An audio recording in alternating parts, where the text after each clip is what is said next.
Hey, it's Farm Friday. We're talking National League East. Not a great division as far as farm talent goes, but a couple of these teams can make some big moves with one minor league season of development by some promising young players. Stay tuned. This is Locked On MLB Prospects. You are Locked On MLB Prospects, part of the Locked On Podcast Network, your team every day.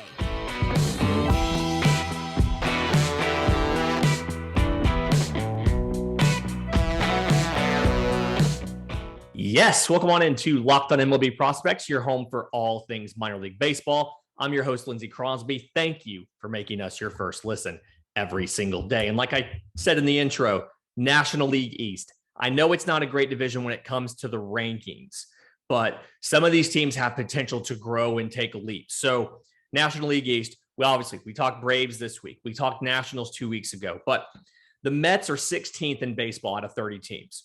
The Marlins are 20th. Atlanta's the 22nd, Phillies the 23rd, and Washington the 26th. So everybody in this system is average to below average as far as level of farm talent. But I think the Mets and the Marlins have the most potential to kind of grow and take a leap. So the Mets are weak on high-level pitching, but they have a strong group of position players at the top.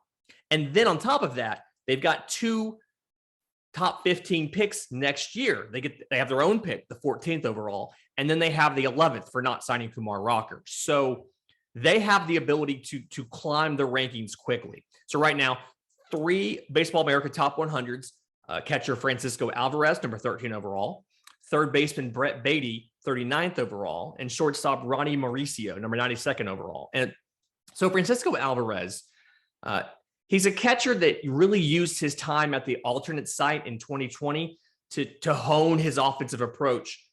He needs to keep working on his defense, though. So I think with some refinement, he could be in New York by the middle of 2023. He's going to spend all of 22 at Double-A. And what he's trying to do is he's trying to get to average. His goal is average defensively. He needs to work on framing. And specifically, he can receive the ball well, but he needs to work on how to present the ball to try to earn his pitcher some strikes. And it's funny, he was actually in Single-A, and the Mets promoted him to partially because they wanted to get him out of an electronic ball and strike league. They wanted to get him in front of an umpire who was calling it him like himself, so that Alvarez had to learn framing, had to learn presentation, had to learn how to sell that strike. He's got plus just like raw arm strength when he's behind the dish, but his mechanics aren't that efficient. And so there's a lot of wasted movement, and it results in an average to below average throw to second. And so what he needs to do is he needs to refine his technique so that he can get rid of that wasted movement. And I think his plus raw arm strength can get him up to average throwing. And then he doesn't have the instinctual urge to block with his body. He still tries to block with his hands. He's cut down on the pass balls a bit, but it's still an issue he's got to get over. Now, I know I just said a couple of negative things about him, but the kid's a good player. Slash line last year, 272, 388, 554, 99 games, 24 home runs, 941 OPS, and that's the high A league in Brooklyn. I think he's going to hit for both average and power. And what's cool about Alvarez is he's fearless at the plate, and he has the natural timing ability to adjust during an at-bat to breaking pitches. He's a short, fast bat path, and you're not going to catch him out-leveraged a lot. He's going to be able to get the bat on the ball. So I think he's going to be plus for both average and power. He's going to hit for both average and power. And like I said, guy that can be in New York by the middle of next year, provided everything goes well this year. Like I said, he'll start at Double-A. You want to see him get moved up to Triple-A sometime in the second half. And just depending on one, catcher play for the Mets, and then 2, how well he does when he moves up to Triple-A will kind of determine when he goes to the show. But another guy that kind of did like Alvarez and took time at the alternate site to improve himself is third baseman Brett Beatty. So I think he's going to debut sometime this year. He's a great athlete for his size. He's got a chance to hit for high average, and he's got plus on base ability. And I think he might have plus power. He just has to elevate the ball a bit. He hits a lot of ground balls right now. And as we've seen during the I guess the sabermetrics revolution, whatever you want to call it, ground balls are just seen as obviously more likely to be outs than a fly ball is. And so you want him to pick those up from a ground ball to a line drive. But he's gotten better at third base. He's got some quickness. He's got a strong, accurate arm. And I like what New York did with him late in the year last year. They had him try some left field as well.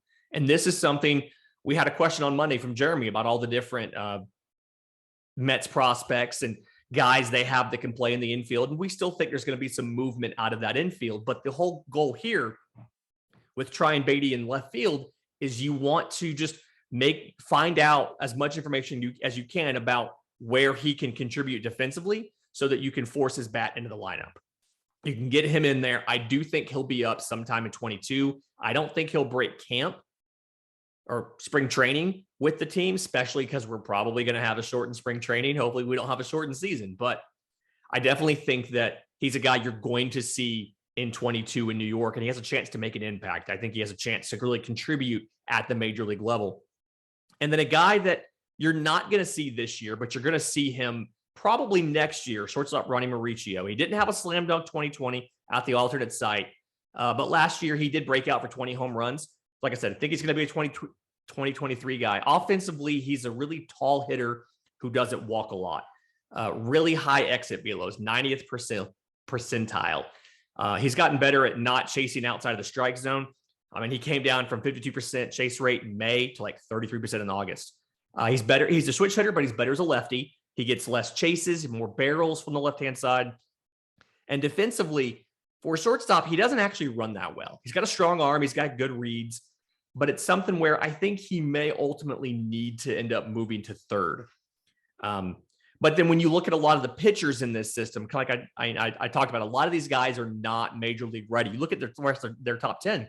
Right-hand pitcher Matt Allen had Tommy John. He's expected July 23. Right-hand pitcher JT Ginn, late this year, early next year. Right-hand pitcher Joel Diaz, 2021 international free agent. He's going to be in low A. Right-hand pitcher Calvin Ziegler, round 2 in 2021. He's going to be his first taste of pro ball this spring. So the Mets have position players up top, but pitching help isn't really coming. And you kind of saw their realization of that when they went out and they signed a Scherzer.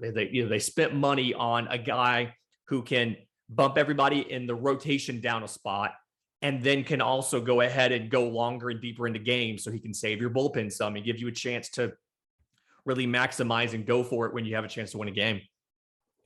But with some improvement from all of these young pitchers, if some of these guys have breakout years this year, you're going to see this system come up in the rankings.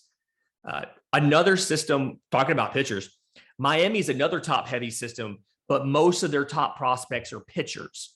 And obviously, pitchers are more volatile. And those pitchers are in the back half of the Baseball America Top 100. So that's why the Marlins rank so low, despite these names that we've heard of and that we know of at the top. They do pick 6th overall next year, so they have a chance to add a good talent. It's somebody high level to their organization pretty quickly. But they've got 5 guys in the top 100. Yuri Perez is the guy we've all heard about, number 48. Shortstop Khalil Watson at 60. Right-hand pitcher Sixto Sanchez. We all know Sixto Sanchez at 64. Edwardo Cabrera at 69, and pitcher Max Meyer at 74. So Yuri Perez is a really interesting prospect. 6'8", 200. So actually a little undersized for a 6'8" guy, but skipped the entire extended spring training in the Florida Complex League, went straight to low A to start the year last year, finished in high A, had a 1.96 ERA in 78 innings, 108 strikeouts to 26 walks, 4-to-1 ratio. I will take that. And his pitch mix is really good. So he's got a 4-seam fastball. It's a plus pitch, averages 95, rides up really well in the zone. You like to see it. Changeup's a plus pitch, averages 83. So he's got a good spread between those. It's got a solid fading action, but he needs to get better at disguising it. If you watch closely, he doesn't always do it, but if you watch closely, his arm actually slows down as he's delivering the changeup. So get a little deception on it by being able to throw it with the same arm speed. He's got the confidence in it. He just needs to disguise it a little better. And then the curveball is, I'm going to call it average now. It's 77 to 80. He spins it really well. but he needs to get some more consistency and power to it. I think it's going to be an above average pitch. I think that's the potential on this thing. The Marlins have challenged Yuri Perez to add 20 good pounds. But if he does, good weight, not just Twinkie weight, but actual, like muscle. But if he does that, he's got good coordination. He's got good control. He's got good command. And he's already throwing 95. So you add a lot of this stuff up, and he's gonna skyrocket up from 48 to probably top 25 prospect. Looking at some more of those guys, shortstop Khalil Watson, short, super athletic hitter, amazing bat speed, and he generates it because his lower half's extremely strong. Very smooth swing, doesn't waste a lot of movement. He's got great strike zone discipline, great awareness. Has to work out some minor kinks in the swing, but still amazing swing. Defensively, he has the speed and the athleticism to play short, but he has to work on his footwork as well as kind of focus a bit on refining his defense as a whole. So he makes the difficult plays, but he sometimes doesn't make the easy ones. And he's got good speed. So if the defense doesn't pan out, you can move him to center field. He can play center field. But if the defense does pan out, you've got an offensive-minded, kind of mashing middle infielder. You can pair him with Jazz Chisholm, and you can probably sit back for 8 years and be happy with what you get there. Sixto Sanchez, the guy we've all seen, obviously had a great cameo in 2020, had a capsular tear in his throwing shoulder in 2021, so didn't actually pitch for that last year. Has an elite fastball. I mean, averages 99. Shuts. Double plus changeup. The slider is potentially plus. And the curveball is above average. So if he's back from the injury, he's a number 2. He's a great starter in Miami. Edwardo Cabrera has 7 starts in Major League Baseball. Same thing. Coming back from injury, he had bicep and back injuries. He's a good middle of the rotation guy. And interesting with him, he's got a fastball that's in the upper 90s. He doesn't throw it a ton. 26% of the time in AAA.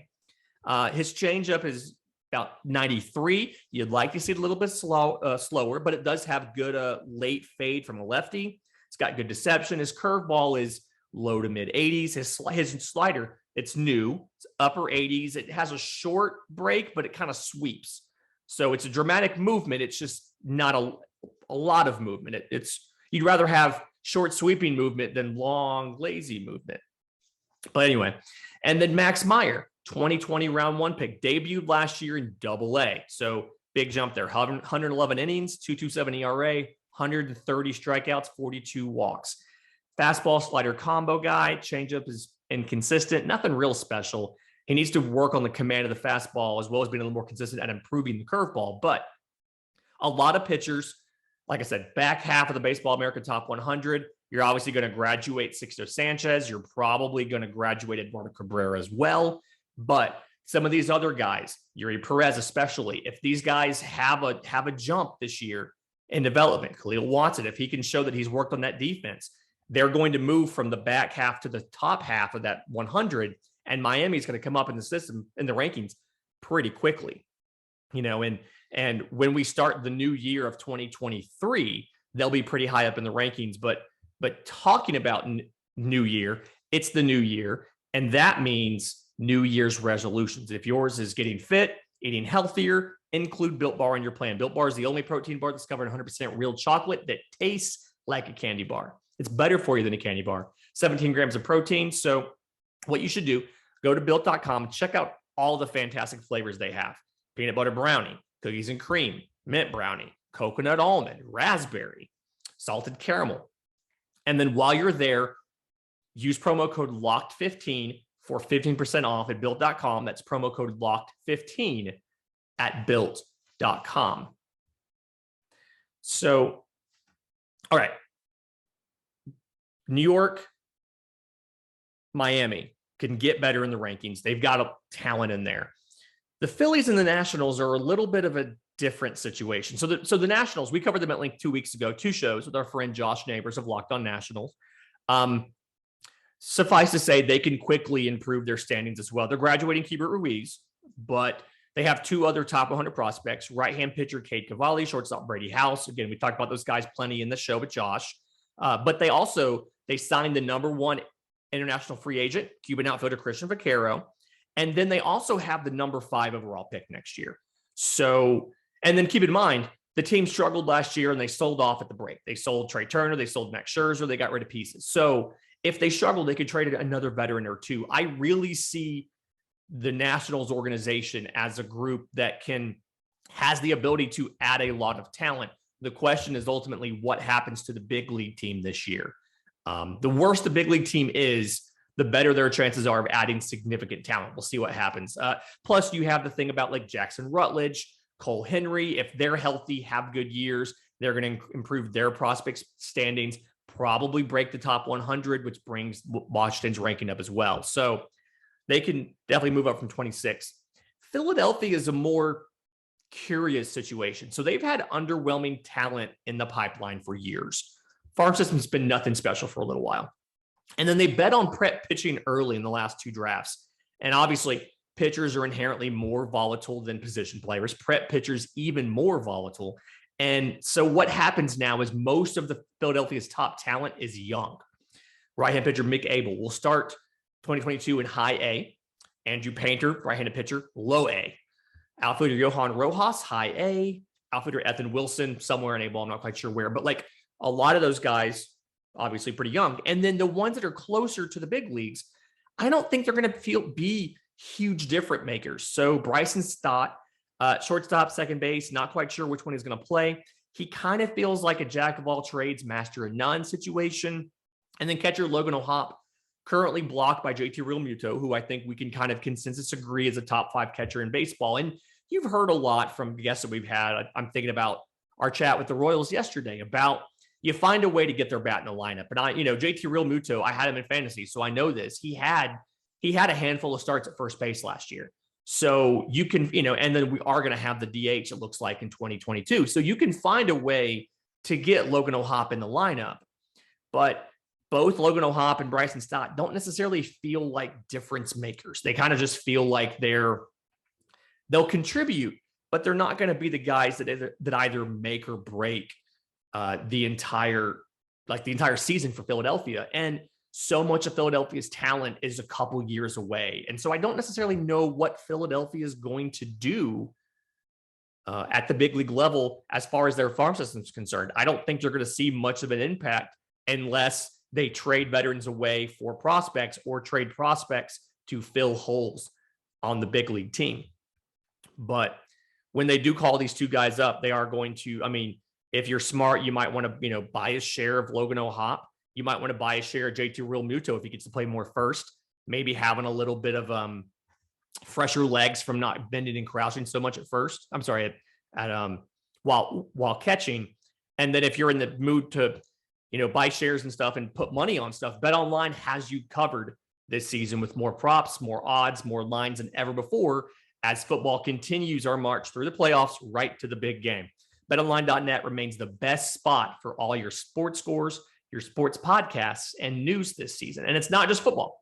BetOnline has up-to-the-minute info on pro and college basketball, NHL, boxing, UFC, and then live real-time updates of current games. So don't wait to take advantage of all the new amazing offers available for the 2022 season, because BetOnline is where the game starts.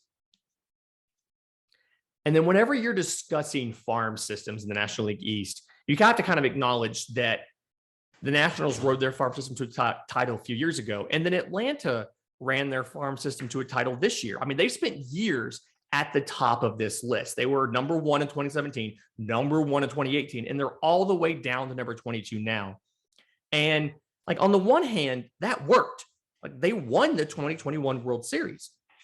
So it paid off. The investment in the farm system paid off. The system's strength right now is mostly at the top. And even that's not really can't miss prospects with the questions about Christian Pache and Drew Waters. We talked to Jake Mastriani with Locked On Braves on Wednesday's show, and we were talking about what do you do with Pache and Waters and Harris. And Pache and Waters are no longer can't miss guys. Pache, you have offensive questions about competency. Is his bat ever going to be good enough to contribute at a major league level? And Waters has to unlock the power, and then he has to cut down on the strikeouts. He has to be more reliable with the bat. You have to know that he's going to be able to contribute in a consistent way. He can hit home runs, but he can swing and a miss with a slider a foot out of the box. And so you've got to get something there. And then the depth in the Braves system is mostly kind of non-existent. And that's largely due to the international sanctions the team faced for former general manager John Capella. And wild that he's effectively banned from baseball for life. But I mean, obviously, we've talked on the show before about how international free agency isn't the best way to handle this. And he went outside of that system to try to gain an unfair advantage. So I get it. But now you look at the Braves having signing restrictions, losing a whole international class, and then restrictions international free agency that just ended this season. And the Braves are weak in the entire infield, especially the corners, so first and third are weak. Second's not great. Shortstop, you have guys there, but you don't have as many guys as you would have in another system. And it's just, I mean, lower level prospects for Atlanta are so hard to come by that the Braves didn't even field a Dominican Summer League team in 2021. And so if you're looking at these farm systems and you're trying to figure out how to rank them, obviously the Baseball America has them Mets, Marlins, and then Atlanta, Phillies, and Washington. And I think going in like through the year, as the year goes, I want to say that the Marlins have more talent than the Mets. They do. The Marlins absolutely have more talent than the Mets, but the Marlins are going to graduate some of these guys like a Sixto Sanchez, who's going to be pitching in the major leagues. And I think the Mets after this season will still be on the top of this list. Marlins will probably be right behind them. And I do think Washington's going to come up. I do like some of these Washington pitchers. I do like Jackson Rutledge. I do like Cade Cavalli. I do like shortstop Brady House. I like some of these guys. And I think some of these guys are going to bring that system up as well. And then I expect the Phillies system to probably be about where it is.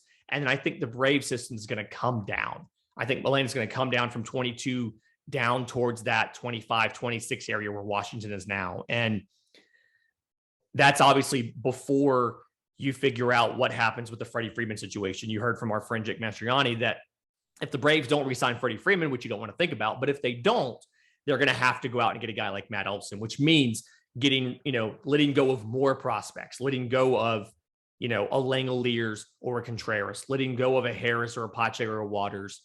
Probably like Jake said the other day, you're probably going to have to give up either Langoliers or Harris to make that deal. And given what Oakland has with Sean Murphy, that young catcher over there, you're probably looking at giving up Michael Harris. And so now Atlanta loses their number one overall, like their number one prospect in the deal to replace Freddie Freeman. Kind of makes sense to just pay Freddie Freeman, but either way, neither here nor there. So if you look at the end of the season, that's kind of where I see it. Mets and Marlins are going to be somewhere 1 and 2 in the division as far as farm system rankings go, not end of season production. Washington's probably going to come up to about 3. Philadelphia's probably going to stay 4. Atlanta's going to drop, I think, from 3rd to 5th. And that's just, it's a numbers game with Atlanta now. Atlanta has to go out and replace these lower level guys. I mean, get enough guys to have a Dominican Summer League team. My goodness. I haven't seen that in quite a while. Before 2006, the Braves had 2 Dominican teams, or 2016.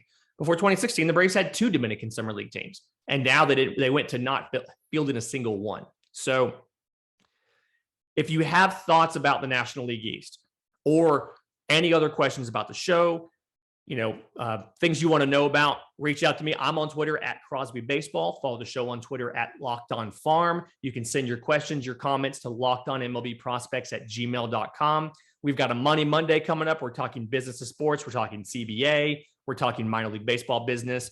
We've got more college baseball previews next week. We're previewing the SEC with our friend Chris Gordy of Locked On SEC.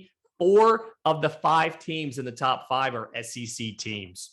SEC is stacked for college baseball. It's going to be great. And then we're having more crossovers and some more great stuff next week. So stay tuned. But in the meantime, this has been Locked On MLB Prospects.